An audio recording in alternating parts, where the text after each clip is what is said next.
Chapter 4. The Wisdom Truth.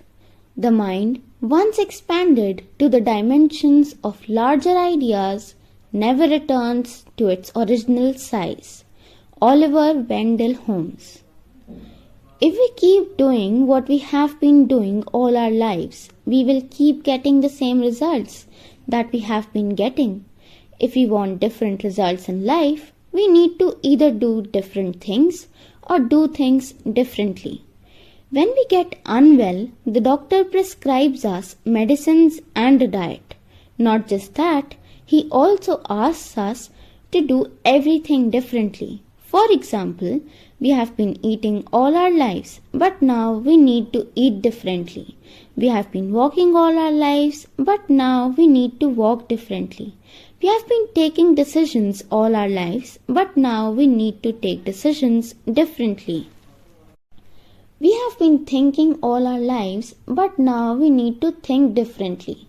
We have been breathing since we were born, but now we need to breathe differently. Now, since birth, we have been thinking all right, but going forward, we need to think, talk, walk, eat, and work differently.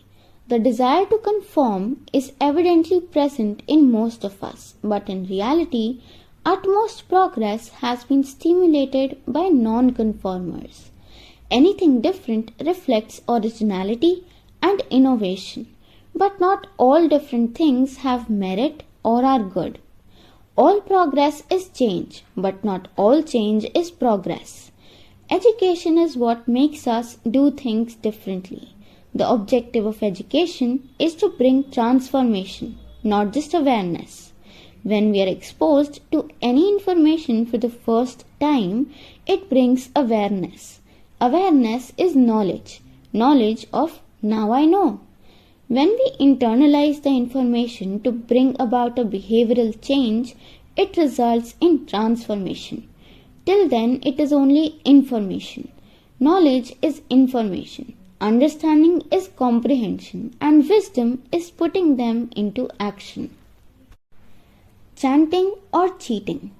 There was a young priest who kept chanting the holy scriptures with folded hands, day in and day out, believing that he was acquiring holiness. One day the head priest sat next to him and started rubbing two stones against each other. The head priest did the same thing continuously for days.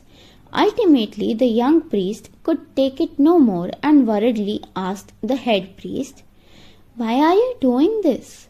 The head priest said, "I am trying to make a mirror out of this stone."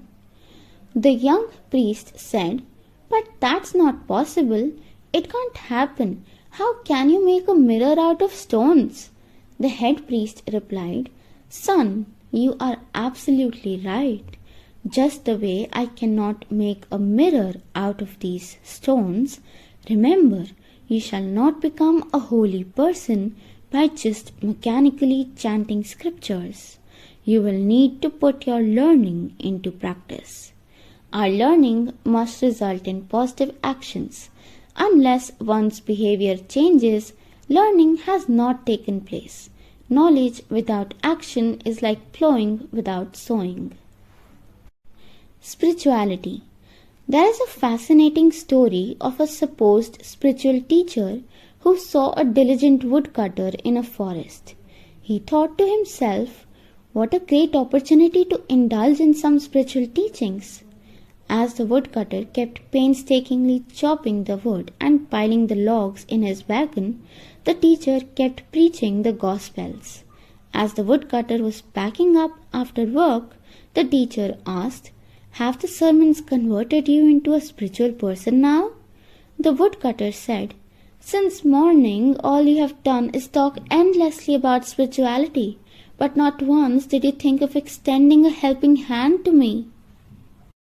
I feel it's you who is in dire need of learning about spirituality and its facets." The difference between a spiritually evolved person and someone who is not easily visible. Spiritually evolved people internalize their concepts of truth that result in their behavior and actions. They do not put on a false mask to pretend to be spiritual. The true meaning of spirituality is a combination of three core values: integrity, responsibility, and respect. Principled people do not have to proclaim to the world their spiritual conduct. The world makes its own judgment.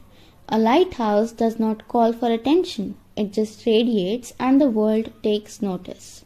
Likewise, spirituality is self-evident in one's behavior. How can one have a growth track without a spiritual track? Anything done well with integrity and that which adds value to life is spiritual. For example, a politician who thinks of the next generation rather than the next election is practicing spirituality. A person who makes shoes that are value for money is practicing spirituality. A doctor who saves lives is practicing spirituality. A judge who gives judgments based on what is right rather than who is right is practicing spirituality. A husband and a wife who are honest with each other are practicing spirituality. A teacher building the character of a student is also practicing spirituality. A politician who puts the national interest above his own is practicing spirituality.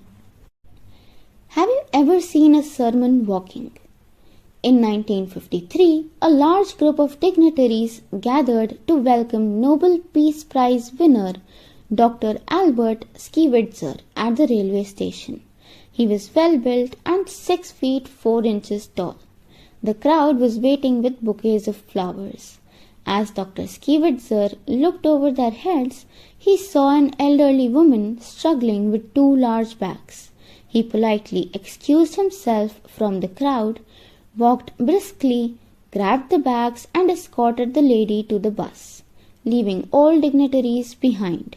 He returned and apologized to the dignitaries for having kept them waiting.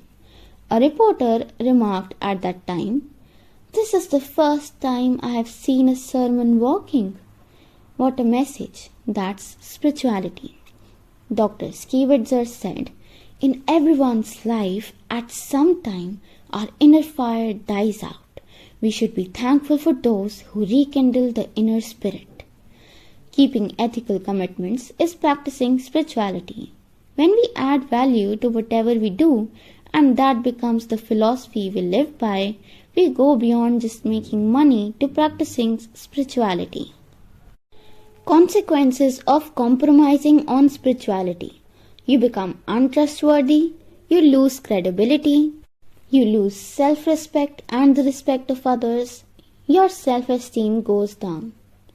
Making money is stealing, earning money is practicing spirituality. Today's world of political confusion, terrorism, family disintegration, youth disillusionment, corporate distrust and religious corruption have led to global uncertainty and unrest. People choose shortcuts and dishonest methods to make money. In our present environment, most people want to make money and very few want to earn it. Just when you are in a hurry to make money, you skip the steps to climb up faster. Making money by hook or by crook amounts to deviating from spirituality. Those who have gained big bank balances out of greed and crooked means are the ones always afraid of losing it. In my opinion, they are not spiritual because they are always uneasy and restless. Why? Because they have only made money, not earned it. Peace and happiness are the 2 outcomes of spirituality. As per the Gallup survey, 63% of people who go to work are not engaged, which means they do not do their jobs. An additional 24% are actively disengaged, which means that they make sure that others also don't do their jobs. That leaves only 13% of people who go to work and actually do work. It has literally become an epidemic to see employees spending 3 to 4 hours a day checking personal emails and social media while they are at work. Is that what they are getting paid for? When someone steals our wallet from our pocket, what do we call that person? A thief. When we do all this, what are we? When people do not have the right values, what do? They lie to their employees and employers. They lie to their customers and colleagues. They lie to their spouses and children. When they come to work, they take pens and pencils, supplies, staplers and stationery home. They make personal calls during company time. They go to restaurants for personal outings and bill it to the company. They fudge timesheets. Is that what they are getting paid for? We need to understand that wages without work amounts to stealing. Stealing is making money but not earning it. Making money is crooked and earning money is spiritual. Spirituality is not a strategy, it is a way of life. Achievers practice spirituality as a way of life.